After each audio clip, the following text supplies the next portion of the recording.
বর্তমানে তুরস্ক ও পাকিস্তানের ক্রমবর্ধমান ঘনিষ্ঠতার বিপরীতে ভারত ও ইসরায়েল ভূমধ্যসাগরীয় দেশগুলোর সাথে হাত মিলিয়ে নতুন সমীকরণ তৈরি করছে। এর প্রধান দুটি পক্ষ হল ইসলামিক ন্যাটো, তুরস্ক, Pakistan, Saudi.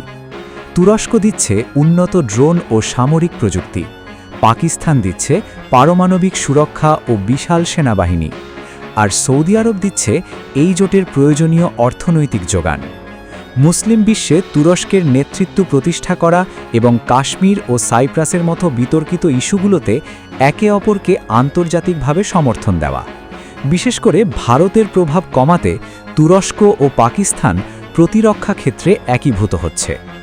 Mediterranean Quad: Bharat, Israel, Greece, cypress.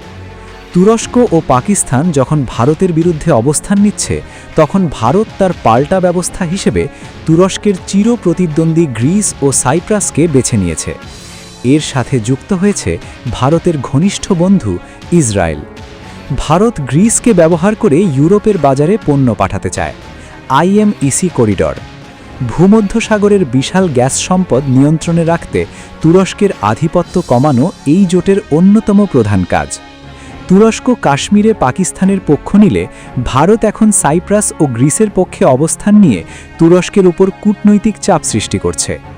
Bharat ও গ্রিসের মধ্যে সাম্প্রতিক সামরিক চুক্তি এবং ভূমধ্যসাগরের যৌথ নৌমহড়া প্রমাণ করে যে এই অঞ্চলটি এখন বিশ্ব রাজনীতির নতুন যুদ্ধক্ষেত্রে পরিণত হয়েছে। একদিকে তুরস্ক, পাকিস্তান তাদের প্যান ইসলামিক লক্ষ্য নিয়ে এগোচ্ছে, অন্যদিকে ভারত, ইসরায়েল, গ্রিস তাদের অর্থনৈতিক ও ভূ-রাজনৈতিক স্বার্থ রক্ষায় একটি শক্তিশালী দেওয়াল তৈরি করছে। এটি কেবল সামরিক জোট নয়, বরং এটি ভবিষ্যতের বিশ্ব অর্থনীতি ও প্রভাব বিস্তারের এক বিশাল লড়াই।